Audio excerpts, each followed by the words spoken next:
The morning light slipped quietly through the thin curtains and spread across my room like a silent blessing, yet my heart refused to feel calm because today was not an ordinary day. Today was the day everything would change, the day I would finally decide who would take control of the family empire I had built with years of sacrifice, patience, and sleepless nights. I stood before the mirror, adjusting my shawl carefully, studying my reflection, searching for any sign of weakness, but all I saw was a woman who had survived too much to break now, and yet deep inside there was a strange unease, a feeling I could not explain, something that lingered like a shadow just out of reach. I told myself it was only the pressure of the meeting, the weight of responsibility, but the feeling stayed stubborn and cold. Just then the door opened softly without a knock and a gentle voice filled the room. Mother, it was Syra, my daughter-in-law. She stepped in gracefully, holding a delicate tray with a porcelain cup resting on it. Steam rose slowly, carrying a faint herbal scent that felt both soothing and unfamiliar. She smiled warmly, her expression soft and caring, almost too perfect, and said, I made herbal tea for you. It will help you stay calm today. You should drink it before the meeting. I looked at her carefully, noticing how composed she seemed, how attentive she had been in recent weeks, bringing me meals, checking on my health, speaking with a sweetness that almost felt rehearsed. Yet I pushed the thought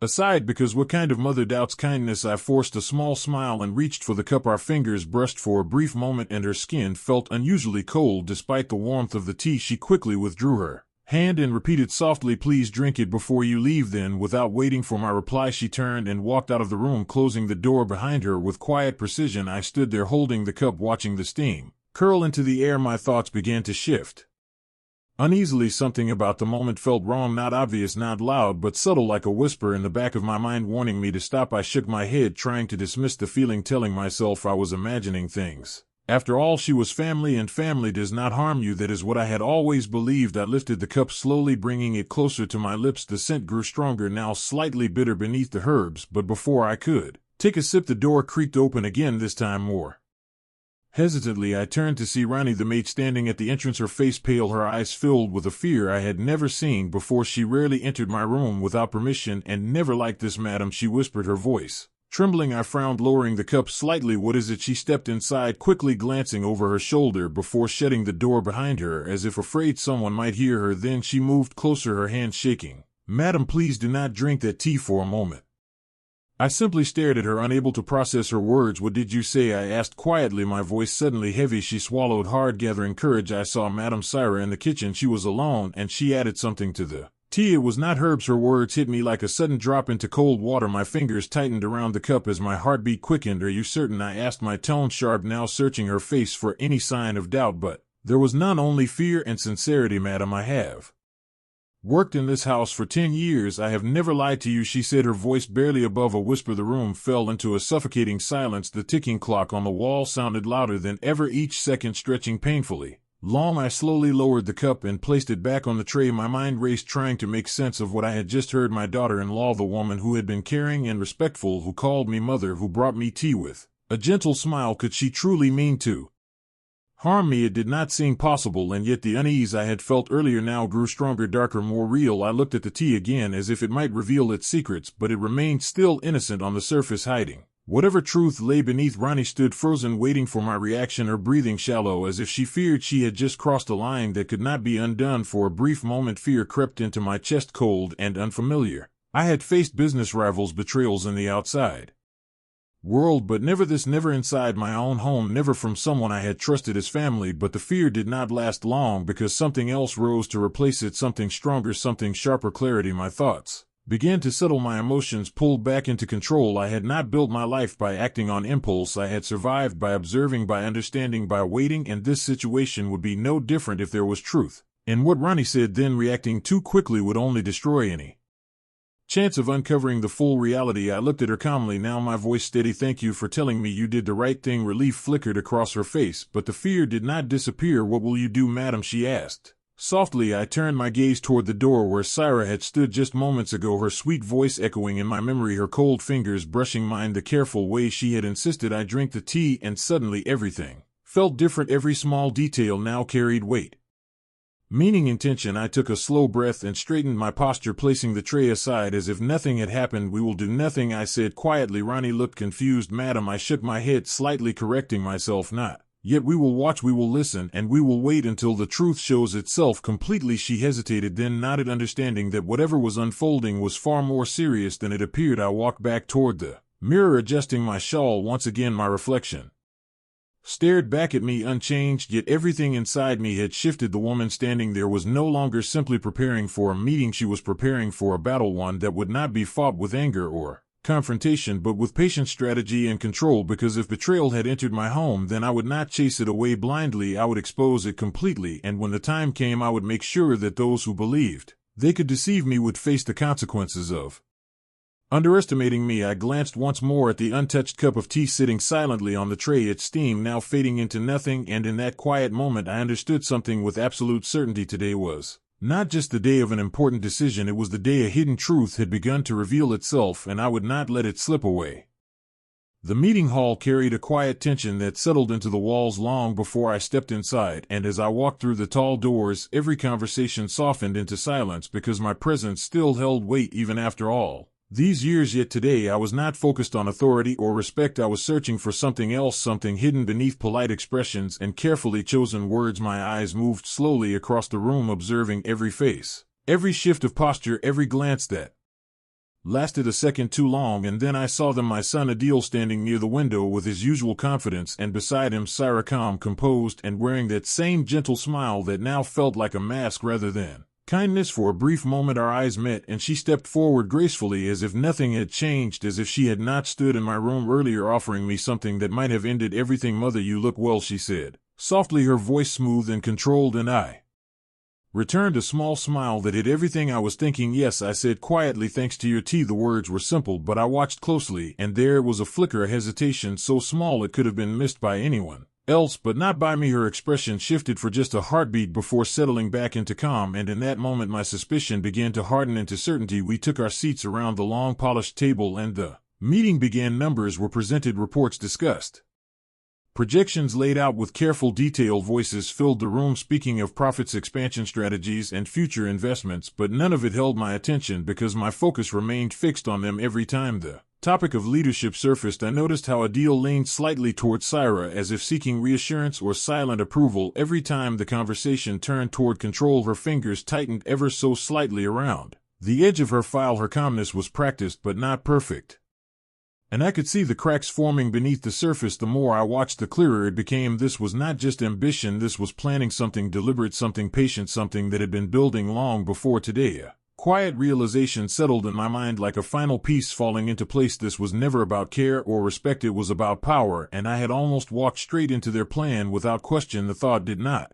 anger me, it did something far more dangerous. It sharpened me. As the discussion continued, one of the board members asked about the succession decision, and the room grew still again, waiting for my answer. I let the silence stretch just enough to make them uncomfortable, just enough to make them wonder. Then I spoke calmly, my voice steady, carrying across the table. "My final decision will be announced tomorrow." A wave of surprise moved through the room like a ripple. No one had expected a delay, not today, not at the moment they had been preparing for. I turned my gaze toward Adil, his expression stiffened, caught between confusion and concern, while Syra remained still, but I could see the tension in her shoulders, the way her posture held just a little too tight, as if she had been holding her breath and now did not know when to release it. Good, I thought, let them feel uncertainty, let them question everything they believed was certain, because doubt would make them careless and carelessness would reveal truth. The meeting continued, but the energy had shifted. No longer confident, no longer predictable. Whispers replaced certainty and careful glances replaced steady focus. When it finally ended, people stood slowly, gathering their papers, speaking in hushed tones as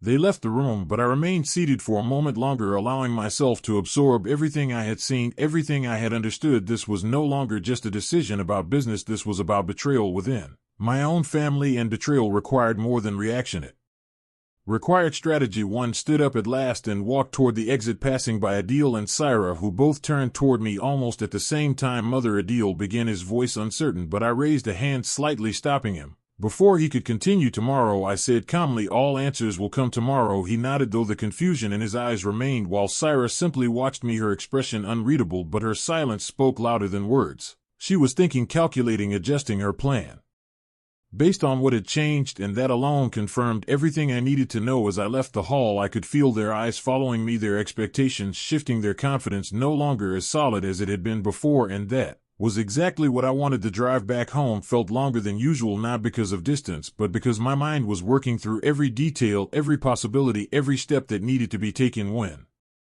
I arrived, I did not go to my room immediately. Instead, I asked for Ronnie to come to me. She entered quietly, still carrying the same nervous energy from earlier, but now there was something else in her eyes, a sense of responsibility, as if she understood the importance of what she had revealed. You did well, I told her, my voice softer now, and she lowered her gaze slightly. Thank you, madam, she replied, but I can tell you are worried. I allowed a faint smile, not of comfort but of reassurance. Worry is natural, I said, but what we do next matters more. She looked up, waiting for my words, her attention focused and steady. We are not going to confront them, I continued. We are not going to accuse them or reveal anything yet. Her brows furrowed, slightly confused. But madam, if they know you are suspicious, I shook my head gently. They do not know, and they must not know, because if they realize too soon, they will hide their actions and we will lose the truth entirely. She nodded slowly, beginning to understand.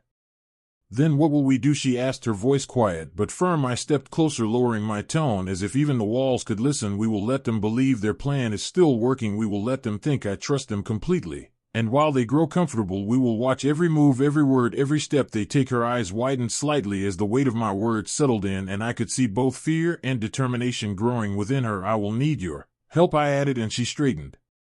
Immediately. You have it, madam, without hesitation, without doubt. That loyalty, more than anything else, reminded me that not everyone in this house had turned against me. Some still stood on the side of truth, and that was enough for me to move forward. I nodded once. Good, then listen carefully. Tonight we begin preparing, and tomorrow we make sure that nothing remains hidden, not a single lie, not a single secret. She took a deep breath and nodded again, her fear now replaced by purpose. As she left the room, I stood alone for a moment, letting the silence settle around me. The house felt different now, no longer just a home, but a place where trust had been tested and found fragile. Yet I did not feel broken. I did not feel defeated. If anything, I felt more awake, more aware than I had in years, because betrayal has a way of revealing truths that comfort often hides. I walked slowly toward my room, my steps steady, my mind clear. Tomorrow would not just be the day of a decision, it would be the day everything changed for them, for me, for this family. And as I reached the door, I allowed myself one final thought, not of anger, but of certainty. They believed they were playing a careful game. They believed they had planned every move, but they had made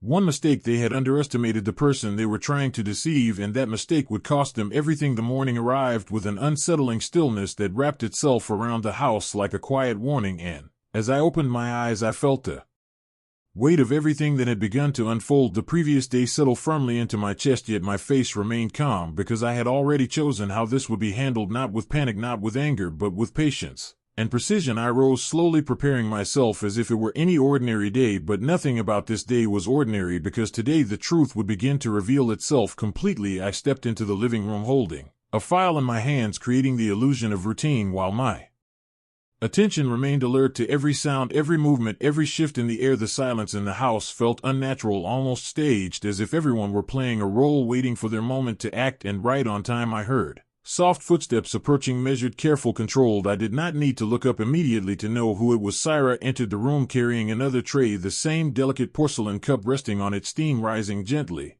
into the air. Her face carried that familiar softness, that same carefully crafted warmth that once might have comforted me but now only confirmed the distance between appearance and truth. Mother, she said quietly, placing the tray before me, I made fresh tea for you. Her tone was gentle, but beneath it I sensed something else, something watchful, something waiting. I allowed a faint smile to touch my lips without meeting her eyes. Immediately. Leave it here, I said calmly as I turned a page in the file, pretending to read. She did not move right away. Instead, she remained standing beside the table. You should drink it now, she insisted softly, and that was when I looked up slowly, meeting her gaze fully for the first time since she entered the room. Our eyes locked, and in that silent exchange something shifted. She searched my expression for doubt, for suspicion, for any sign that I knew, but I gave her nothing. My face remained composed, my eyes steady and unyielding, and after a brief moment she looked away. First, a small victory, but enough to confirm that she was not as confident as she pretended. She nodded slightly and stepped back. I will check on the arrangements for the meeting, she said before turning and leaving the room, her movements graceful but just a fraction quicker than before. As soon as the door closed, the air seemed to change, the silence no longer heavy but charged. I placed the file down slowly and looked at the cup sitting before me, its surface calm, its contents hidden just like the intentions behind it. For a moment I simply stared at it, not with fear but with clarity, because now there was no doubt left, only truth waiting to be exposed, the door opened again, but this time it was Ronnie, her steps quick, her breathing slightly uneven as she approached. "Madam, it is ready," she whispered, her voice filled with urgency and determination. I stood up. Immediately, my posture straight, my mind focused. "Show me," I said quietly. She led me to the small room where everything had been arranged, the hidden camera, the recording device, every detail prepared carefully to capture what words alone could not prove. She handed me the device, and for a brief second I hesitated, not out of uncertainty, but because I knew that whatever I was about to see would change everything forever. Then I pressed play. The screen flickered to life, and there she was, Syra, standing in the kitchen alone, her expression completely different from the one she showed the world. No softness, no warmth, no hesitation, only focus and calculation. She reached into her pocket and took out a small vial, her movements steady, practiced, as if this was not the first time she had done something like this. My chest tightened, but I forced myself to keep watching. She looked around briefly, ensuring no one was present, and then she opened the vial and added a few drops into the tea. The liquid disappeared instantly, blending in without a trace. She stirred it gently, her face calm as if she were simply preparing a normal drink, and in that moment something inside me shifted, not breaking, not collapsing, but transforming. The last thread of doubt vanished, replaced by a cold, undeniable understanding. This was not a misunderstanding, this was not an accident, this was intentional, planned, and executed with care. I felt a deep ache rise within me, not because of fear, but because of what had been lost. Trust, respect, the belief that family meant protection. I closed my eyes for a brief moment, allowing myself to feel that loss fully, because ignoring it would only weaken me, and then I opened them again, stronger, clearer, more certain than before. I handed the device back to Ronnie, my voice steady. "Call the lawyer," I said. She nodded quickly, already turning to leave and prepare everything that would be needed for what was coming next. I walked back into the living room, the same room where just moments ago I had pretended everything was normal, and I sat down once more, looking at the untouched cup of tea. The steam had begun to fade now, the warmth slowly disappearing, just like the illusion that had once surrounded this house. I reached out and moved the cup slightly to the side, not in anger, not in fear, but in quiet rejection of everything it represented. My thoughts moved quickly now, each step forming with precision. The meeting would take place as planned, everyone would be present, and this time there would be no delays, no uncertainty, no hidden truths left in the shadows. I stood up again, adjusting my shawl once more, but this time the action felt different, not preparation for a discussion, but preparation for a revelation, because what would happen next was no longer about suspicion, it was about proof, and proof would change everything. The hours passed with careful intention, every detail arranged, every piece set into place. I did not confront Syra, I did not question a deal. I allowed them to continue believing that their plan was still intact, that I remained unaware, that I would walk into their expectations without resistance, and that belief would be their greatest weakness. As the time for the meeting approached, I felt no hesitation, no fear, only a steady sense of purpose, because the truth was no longer something I was searching for, it was something I held firmly in my hands. And as I prepared to leave the house, I took one final look around the space that had once felt safe, now transformed by hidden intentions and silent betrayals. Yet I did not feel defeated, because betrayal does not destroy strength, it reveals it. And today that strength would be tested, not in silence, not in secrecy, but in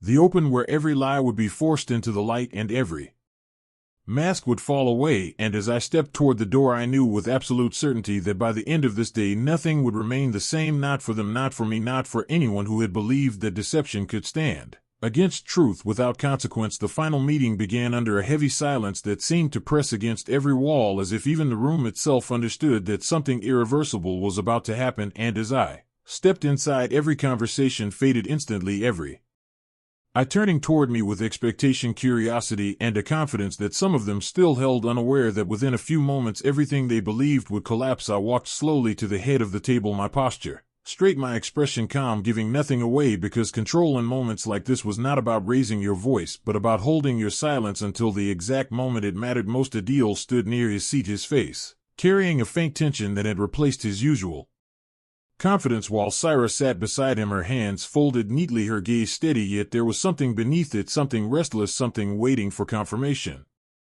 that her plan had succeeded. I took my seat and allowed the silence to stretch just long enough for discomfort to settle into the room before I spoke, my voice measured, clear, and impossible to ignore. Before I announced my final decision, I want to show you something. A ripple of confusion passed through the board members, their eyes shifting between each other, uncertain of what to expect, because this was not how such meetings usually unfolded. But today was not usual, and I had no intention of following any expectations. I nodded slightly toward Ronnie, who stood near the door, her presence unnoticed by most but essential to everything that was about to happen. She stepped forward and activated the screen. At the front of the room, and within seconds the recording began to play. At first there was only quiet curiosity as the image of the kitchen appeared, but then Syra entered the frame, her movements careful, her expression focused, and as the video continued the room fell into a deeper silence. One that was no longer filled with curiosity but with realization and disbelief. Every eye remained fixed on the screen as she reached into her pocket, removed the small vial, and added its contents into the tea with practiced ease. The simplicity of the act made it even more disturbing. There were no dramatic gestures, no hesitation, only intent, and that intent was now visible to everyone. When the video ended, the silence that followed was absolute. No one spoke, no one moved, because some truths are so stark that they leave no room for immediate reaction. They simply exist, forcing themselves to be acknowledged. Syra's face had lost all color, her composure shattered in an instant as her eyes moved rapidly around the room, searching for an escape that did not exist. Adil stood abruptly, his chair scraping against the floor, breaking the silence. "What is this?" he demanded, his voice filled with a mix of anger and panic. But I did not raise my voice. In response, I simply looked at him steadily and said, "This is the truth." The words landed with a finality that could not be argued with. Syra shook her head quickly, her voice trembling as she tried to speak. "It is not what it looks like," she said, but even she seemed to hear the weakness in her own words, because there was no explanation that could erase what had already been seen. "Stop," I said sharply, my voice cutting through the room with a precision that left no space for interruption. The authority in that single word was enough to silence her. Instantly, I stood up slowly, not in anger, but in control, stepping away from the table as I spoke. "For weeks you stood in this house pretending to care, pretending to respect me, pretending to be part of this family." My gaze remained fixed on her as I continued, each word deliberate, each pause intentional. "But all you wanted was control." The truth hung in the air, undeniable, and heavy tears filled her eyes now, her carefully maintained composure completely gone as she tried once more to reach for sympathy. "Mother, please," she said, her voice breaking, but I did not allow the word to hold any meaning. "You lost the right to call me that," I replied calmly, and the quiet firmness of my tone carried more weight than any anger could have. I turned my attention to Adil, whose expression had shifted from shock to something deeper, something that looked like guilt or perhaps realization. "I trusted you with everything," I said, my voice steady yet carrying the weight of years of belief and expectation. "You were not just my son, you were meant to carry forward everything I built, but instead you chose silence. You chose to stand beside this betrayal rather than stop it." He opened his mouth as if to respond, but no words came, because sometimes the truth removes every possible defense from a person, leaving them exposed in a way they cannot escape. I took a slow breath and turned back toward the table, addressing everyone present. "From this moment forward, both of them are removed from the company." My words were clear, leaving no space for negotiation or reconsideration. A wave of shock moved through the room as the finality of the decision settled in, and I continued without pause, "And they are also removed from my will." The silence that followed was even heavier than before, because this was no longer just a professional consequence, it was personal, it was absolute. Syra broke down completely, her tears no longer controlled, as she realized that